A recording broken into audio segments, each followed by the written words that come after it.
Rúben, on Monday you spoke about your team you felt your team is still quite a long way from where you want it to be. Last year and during the summer, we took you at face value when you were saying the things about your team, but like this week you've had a whole week off and you're playing opponents who were away from home in Europe on Thursday night. Isn't this exactly the kind of game that Manchester United should be able to step into? In our club is the same thing, because last year we had to win every game all the time, and we took a lot of things, a lot of criticism, because we were not winning. So in our club there is no excuses. About Europe, I already talked about Europe, and I said the same thing last year when we were in Europe, and I say the same thing this year. The advantage and the disadvantage of not being in Europe. So there is no excuses. Last year or this year, we have always to win games. Are you disappointed with where your team is now then, given... I think if I look at the games, we should have more points. And because we had control of some games, we had the advantage in some games, and we lost that control. So if I look at our games, we should have more points, and that is really disappointed and really frustrating, especially the last game. Hi, Rúben. Obviously, on Monday, you can see the disappointment in everyone's faces. How do you stop them getting too low and going into a tailspin and going back? To start again was really tough. The week, as should be, was hard to.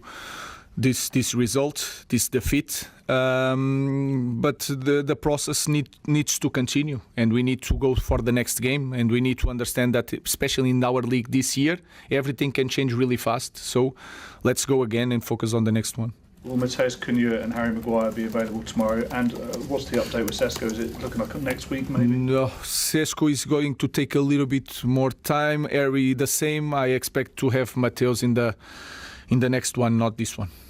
On Sesko, does that mean he's had a setback, or is it worse? No. It's take a little bit longer. We are taking care of the injury.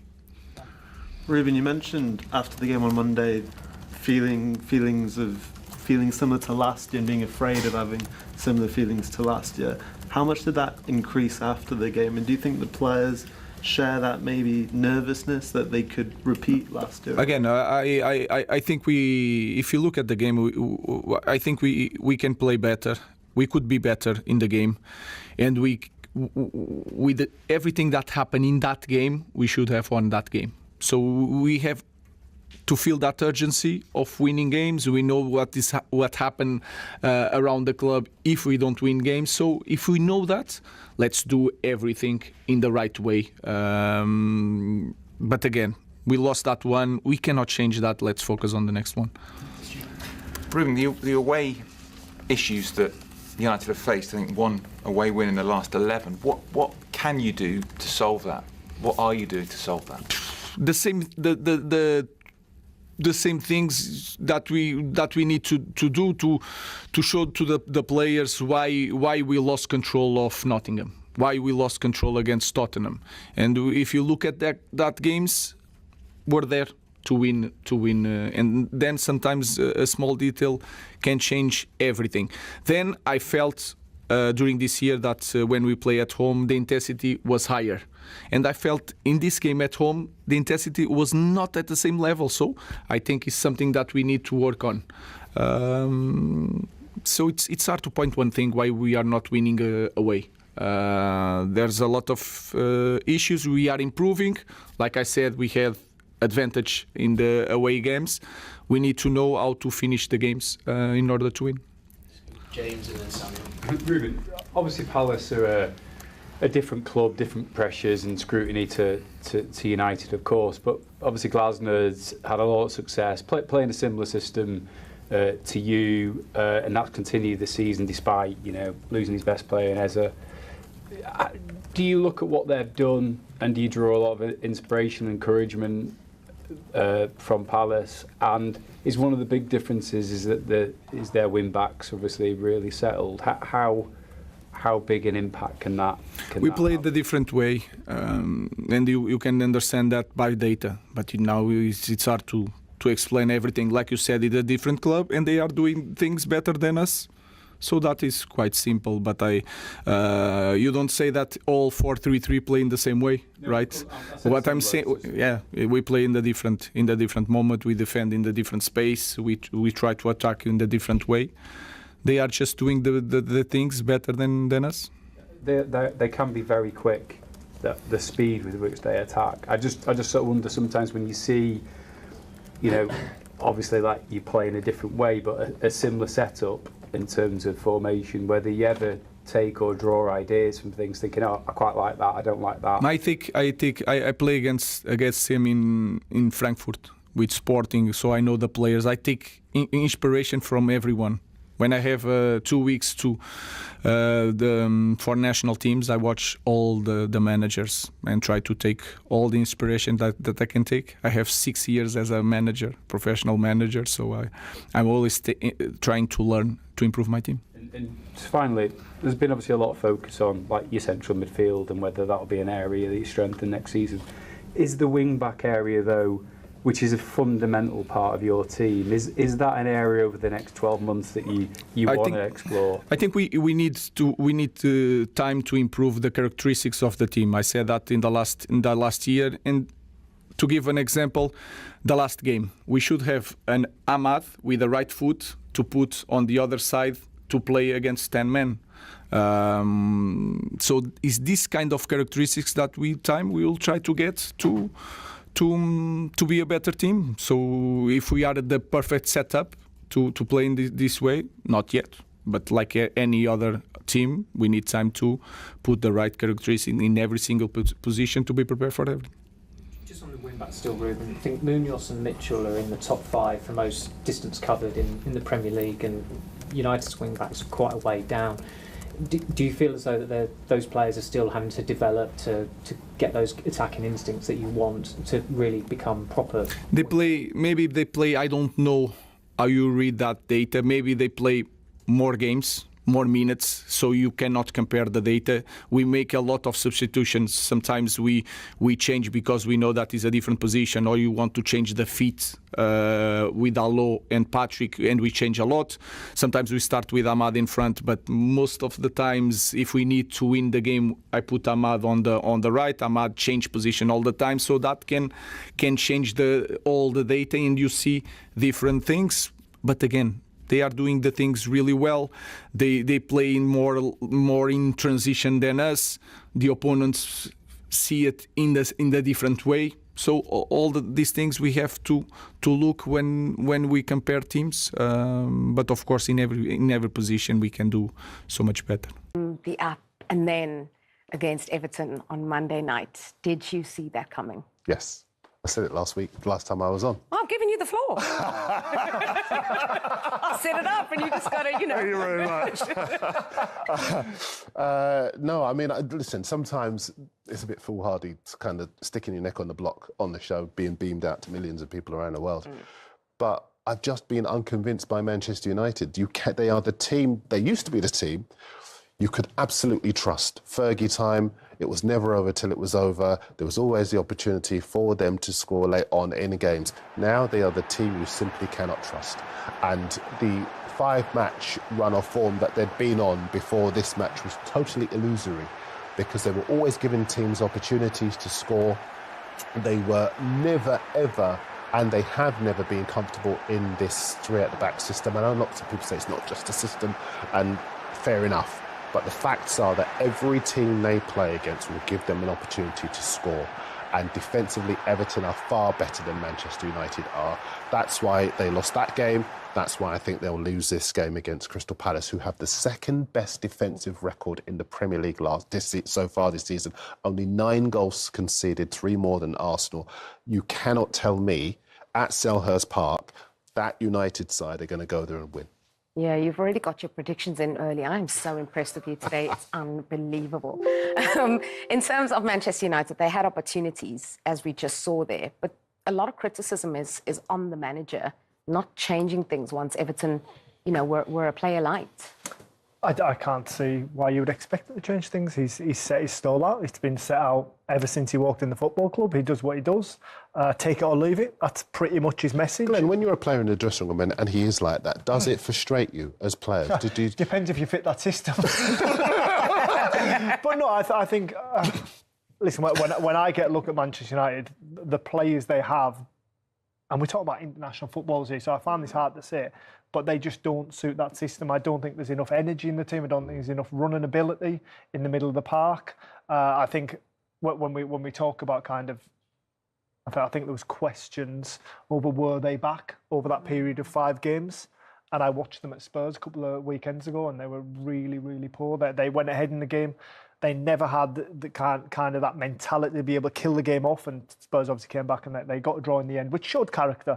But when I look at Manchester United, the biggest improvement for me with Manchester United is what they did in the transfer window. Yeah. They had a good transfer window. Cunha and Mbeumo, they're good profiles. They're proven Premier League players. They carry the ball. They run forward with purpose. Therefore, just takes that little bit of pressure off your defence that you see is weak. And I think that's the biggest difference. I don't think much has changed at Manchester United, and I think it's going to be another long season for them. So more of the same from last season, just they have players who can score. I think there'll be a slight upturn in last year. I mean, last year was terrible. Yeah. So he had to improve in some capacity, but do I think come the end of the season they'll be vying for Champions League places? I think that'll be a big ask for them. Only one team has made a success in that top half of the table in terms of playing 3 at the back and going on to win silverware, Chelsea under Conte. That team is on a different planet to this Manchester United team. And I admire Amorim, this whole thing about principles. Man United are not going to be successful in playing that way. Yeah, well, Glenn's just said he doesn't think they'll be fighting for Champions League. To be fair, if they had won that game, they would have gone 2 points off Chelsea. Yeah, and it would have papered up a lot of crack straws. Yeah. If you think, again, I keep referring to the defensive records of teams in that top 6, 7, but they are going to be key in the race for Champions League football. You cannot qualify for Champions League if you're conceding 2 goals a game. It just can't be done. And I think that's what the situation is with Manchester United at the moment. Every time, I cannot see a set of circumstances where Mateta doesn't get his knife and fork out at the weekend and actually tuck into that defence, because they will give him the opportunities to score, either aerially, on the deck. There'll be a lapse in concentration. As a striker, you surely look at this Manchester United side and say they don't have the discipline to last the 90 minutes. Yeah, I mean, I think when we talk about when I played for Tony Pulis against Vidic and Ferdinand, that's like that's a different level as far as I'm concerned to this Manchester United back 5 now. But the only good thing for Manchester United is that Crystal Palace played away in Europe midweek, so they've got a small squad as well, so there's not much squad churn or turnover between midweek and the weekend. So that is the one positive going into the game, that Manchester United should have the upper hand when it comes to energy. Yeah, just hearing that Manchester United in terms of numbers, I know this is your job, so just allow me for a second, that they have no clean sheets in 11 away from home, and they've only won 1 in 11 on the road, and then to have to go to Crystal Palace, who've already set it up for us, all of it based on that fantastic defensive work from theirs. There's a system that's really working under a manager that's got them buying into his way of playing. Oliver Glasner was a winner of the Europa League with Eintracht Frankfurt a few years back. I remember going to a semi-final. West Ham were playing against him. They totally outmaneuvered West Ham. They were disciplined. They were clinical in front of goal. And it looks as though he's having a similar effect on this Crystal Palace team as well. Because when you look at those numbers, the win ratio at all of those clubs that he has been at. And, you know, Palace, when they were winners in the FA Cup, people turned around and said, maybe it's a fluke. So they went and did it again in the Community Shield as well, just for good measure. He's improved every player. Yeah. I would argue. You're a better barometer than me for that. But he is someone who looks to have good man management skills. Yeah. He's got a very clear plan. He's got players who buy into that plan. And you can see why at Crystal Palace they are battling to get him to commit his long-term future to the club. I don't think they will. Yeah, but if you're saying that the players are buying in to him and what he wants to do, maybe he's waiting, and you'll correct me if you think I'm wrong, maybe he's waiting to see whether they will buy into what he wants to do, because, you know, he didn't enjoy the last transfer window. is very, very adamant about the Gahey situation, and you felt that could be a fork in the road between club and manager. And maybe that's what he's waiting for. I think it's a really important point because Gahey will go. He will go, whether it's in January, whether it's next summer, he will go. So are you really going to commit yourself to a football club that is allowing its best players to walk out the door? Now, you might turn around and say, well, there's nothing he can do because it's Gahey's decision. But the club situation... That I agree. And listen, you've signed contracts at clubs. I would imagine there are things that you signing would have been contingent on. So you would know maybe what his thought process, relatively speaking, would be. I think it's a really, really tough situation for Crystal Palace and Steve Parish to be in because he's an elite manager. He's proved that over and over again.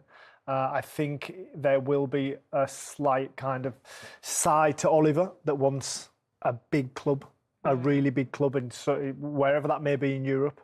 And he obviously wants to kind of progress his own career personally. He's proven himself at Crystal Palace. He's proven himself in the Premier League, in the Bundesliga. What's next for him? Is he going to be backed? I probably think that Crystal Palace will struggle to match his ambition, especially when you take into consideration that Elise is left on his watch, that Eze is left on his watch, Mark Gay is going to leave on his watch. So ultimately, they are a selling club, and when you're a manager like him, you want to win as many things as you can. I think he could manage Manchester United easily and improve them immeasurably. I think he could manage a Tottenham and improve them immeasurably. I think there are a number of clubs across Europe. I don't think Liverpool need a new manager.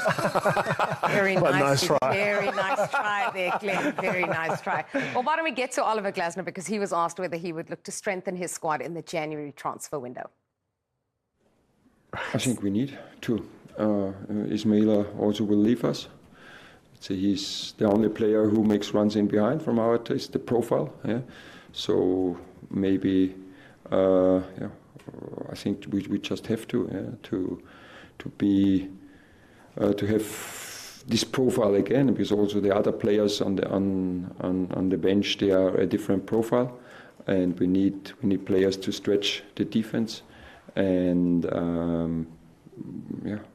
I hope that we will get it done.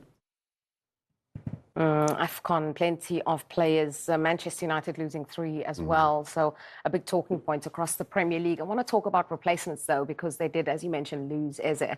And they are counting on Yeremy Pino to kind of fill that role, to play that role. I know he scored against Wolves. What have you made so far? I think he's done quite well, in all honesty. I watched his first couple of games in the Premier League and he struggled to adapt to it. But I think since then, he's starting to find his feet. I mean, we can see this is early on in his tenure, just that missed opportunity, not quite getting there at the right times. Try against Brighton here. Do you know what? I don't think we take into consideration how hard it is to adapt to this league. It is the fastest, most physically dominating league in Europe, week in, week out. And I think there's signs from him. That's quite a big sign, that one there. that he is starting to settle into the Premier League. And listen, ultimately, when he came in, he had Eze's boots to fill, and they're big boots to fill. And at the moment, that concoction between Mateta, Sarr and him, it's still working in some capacity. So for me, he's doing well. Yeah, let's talk a little bit more about Mateta, because you can tell us more about what it's like to work under a manager who suddenly got you scoring, who suddenly, Mateta's a man transformed under him. It's well recorded and it's been talked about. But just tell us from the other side of it, from the player's perspective. Well, there's that trust and that belief. And Jean-Philippe will know now that he can go 4 or 5 games without scoring a goal, and the manager's going to have his back. It might take him out of the team, might take the pressure off him, but ultimately he knows he's going to get back in. And what does that do for you as a striker? It's everything. I mean, I think when you're at his level and kind of the way that he's got him scoring goals in the Premier League first and foremost, he's got him into the French side. He's built the whole side around him. The way that kind of, like I mentioned, that concoction between Sarr and beyond, Eze or Pino being that kind of creator, and then it's all set up for you. It's so nice to know that you've got high fullbacks that are going to cross for you. Everyone on that field is set out to create for you, and there's a belief throughout the squad that you're the man. Everyone looks to him to score goals, and more often than not he does, and that's where that trust and that relationship from all angles of the pitch has come from. Yeah, just looking at the bottom of your screen there, because it says that the Eagles have not won any Premier League match that has followed midweek UEFA Conference League match. That's what we talked about, the squad managing on both fronts. We're seeing it in a couple of other clubs in the Premier League so far this season. Looking at what's to come for them in all competitions, the next 9 games that they are to play, are they contenders for Champions League positions this season? What do you think, Darren? I think they would be justified in setting their store quite high, because I think outside of the top 3, there's a lot of inconsistency in teams beyond them. But if you look at this list, including Manchester United, I think they would feel capable. Maybe City would be the one, but even City this season have shown themselves to be inconsistent. It's still a new team bedding itself in under Guardiola. He's so good in press conferences, isn't he? He knows. He just knows exactly what to say. He's very, very, very good. He diffuses things. That's why he's good in the press. A lot of managers kind of just absorb it and then react. He can manoeuvre the press room a little bit. Absolutely. I mean, on the point that he's talking about there, they play 3-4-3, yes, but they play different systems, within it. Do you think though that Glasner is just getting more out of the 3-4-3 than Amorim? Well, I can't speak highly enough of Glasner in terms of what he's done at Crystal Palace, because Crystal Palace traditionally are a 10th place team, in the Premier League, 10th, 12th, and that's really where they are. He's taken them above that. They won the Cup last year. His consistency of performance he gets out of individuals is unbelievable. But he does happen to have a good set of tools. The players he has are absolutely terrific in the positions he plays them. And that's the difference between Crystal Palace and Man United.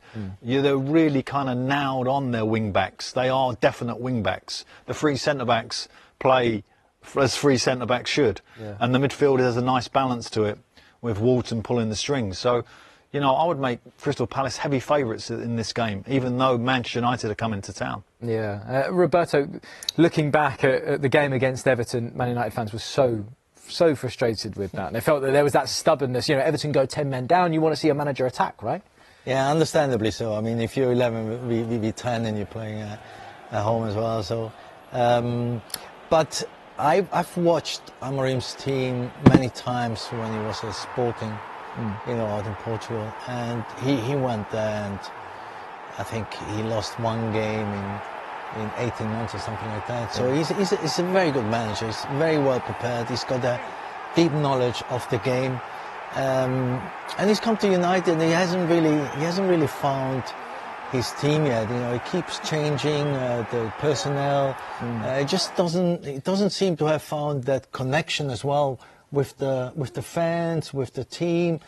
But I'm not sure what the problem really is, because he's a fantastic manager.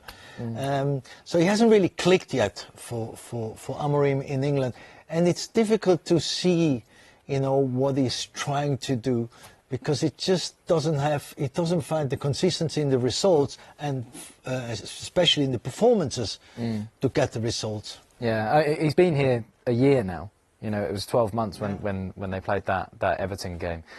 Did it shock you a little bit, Alan, watching it go at them? I was surprised that that they didn't have certainly more chances and create more pressure. That's one thing that Manchester United have always done at home. They create pressure. They don't let you out as you try to absorb the pressure and find a release on a counter-attack. They snuff it out and come again and come again. They never got any kind of momentum like that. And they're against 10 men. And Everton's midfield were exceptional on the night. But it did show some kind of glaring deficiencies in Man United's midfield. And it's particularly that lack of kind of energy. And I think he has some problems in the team. I think at the back they're not solid. I think in midfield they lack energy. I think at the top of the pitch they're actually quite good. But, there's a lot more football before you get to the front of the pitch. And that's where they struggle. Well, that's the thing. Obviously they spent so much money. There was so much expectation on them. Do you think, Roberto, there's that danger that potentially Rúben Amorim's kind of stubbornness, let's say, to stick to that formation could put him into hot water? I don't think so, no, because I think the board or the people that make the decision at Man United, they recruited him and they backed him up, and he's only been there. Yeah, it's been there a year, but it's only a year. And if we look at, Arsenal is now top of the league. When I take that example, Arteta, the first 2-3 years, he really struggled to find the right players for the right system and so on and so on. So, it takes time. I know it's a cliche, but unfortunately, that's what it is. You can't just think that overnight you're gonna resolve all the problems that you have, and by changing a manager. So I think they should stick with him. They should give him the time. I know it's a big club, and United supporters and fans all around the world, they expect more. The last game was not very good. I think we all agree on that. But in general, I think you can see that there is progress. I think you can see that they are going in the better direction, in the direction that the manager wants them to go. And the manager that is stubborn, I don't think that's actually a negative aspect of a character of a manager, because he sticks to his guns. That's what I know. That's what I do best. And he's proven it in Portugal as well. And I like the honesty he has in the press conference. Sometimes you get criticized because you don't say enough, or you don't say the truth. He speaks the truth. He says exactly how it is, and I like that. He's very good in those press conferences, as we say. Well, look, we're approaching crunch time in Jean-Philippe Mateta's future now. His current deal has 18 months to run, and there have been no talks with Palace about a new one. Whatever happens with Mateta, his boss Oliver Glasner wants reinforcements up front. I think we need to. Ismaila also will leave us. So he's the only player who makes runs in behind from our taste, the profile. I think we just have to have this profile again, because also the other players on the bench, they are a different profile, and we need players to stretch the defense, and I hope that we will get it done. It's interesting how keen Glasner is to get some reinforcements in. Understandably, he's going to lose Sarr to AFCON, etc. But how important is it to keep Mateta, I'm going to say, Alan? Because if you look at it in terms of stats, right, especially this season, of all the players in the Premier League who have scored 5 goals or more, Mateta is the only one to be underperforming his expected goals. And what have you made of his performances this season? Well, firstly, let's say, as a striker, I like him because of his presence and everything else. But his personality kind of overrides everything. He's really loved by the fan base and loved by the team. He's just got that way about him that kind of attracts attention. He's like a Disney character as a centre forward. But he does miss chances, and he's expected goal. That doesn't shock me. He's always missed chances at Crystal Palace. When he first arrived, actually, he was really disappointing, massively disappointing to a degree. And then he started finding some confidence, started getting some goals, but he still misses big chances. And I think Palace will do a new deal with him. I think it'd be good for Palace to keep him. And I think it's good for him actually to stay where he is. I think he's performing very, very well there, and he's perfect for the way they play. He's such a huge presence that you can feed off him. And if you look at his lack of goals, you could say, okay, that's an issue, but all the other things that he does for the team are very important. Roberto, do you think it's tough with a player like Mateta, because as Alan said, great guy, but it still does get some fantastic goals, helps with how they play, but then Oliver Glasner might have that pressure from the board being like, well, he's underperforming and we don't know whether or not to give him his contract. As a manager, do you feel like you need to step in at that point and say, keep him? Well, my understanding is that everybody would like for him to stay there, and the manager as well, so I'm not sure. I don't think that's an issue right now, but as a manager, you're happy if your striker is scoring, if you're sitting comfortably in the table as well, so you're quite happy. And yes, he does miss big chances, absolutely, but I agree that it suits the way the team plays, it suits his style, and he must be in a nice environment, a good environment, and I think he still has some margin to improve as well, and he might become a better scorer, he might convert more of the chances they create, on a daily basis, training, coaching him on the training ground and so on. He can still improve that part of the game, but I think he fits Crystal Palace very good. Yeah, absolutely. They are such a fantastic team to watch. I think, you know, whenever a Palace game is on Sky, it's always a great event, and the football they play is fantastic, as you mentioned, Alan. But do you fear for Palace fans? Because they kind of always feel like they're looking at a mass exodus. It's always a player that looks like to be going. Obviously, they lost Elise, then Eze, and, you know, talk about Mateta, Gay, Wharton, even the manager, even Glasner. I mean, do you fear for them? I feel I fear for them losing the manager, because, you know, with my managerial and coaching hat on, I would say they're the best prepared and best organised team in the Premier League. I mean, that's how good he is. And his contract is up in the summer, so they have got a problem with the manager. And I think that pressure he's putting in the press conference there about new players is more or less saying, you need to give me some players, you know, otherwise. Yeah. And that is a tool that he's earned the right to use, by the way. Crystal Palace are used to losing great players. We lost Ian Wright, we lost Zaha, Elise, as you said, and Eze. And that's part of the process at Crystal Palace. What they've done really well in the last 2-3 years is recruited again, and recruited well. And that's what they've got to continue to do, like the Brighton and Brentfords, who have lost big players too. Yeah. So that is a point. But what you want to do is get to the point where Aston Villa are, where you're kind of on the threshold of breaking into that Champions League, and then you can keep your players. And until you do that, you're going to lose players. Yeah.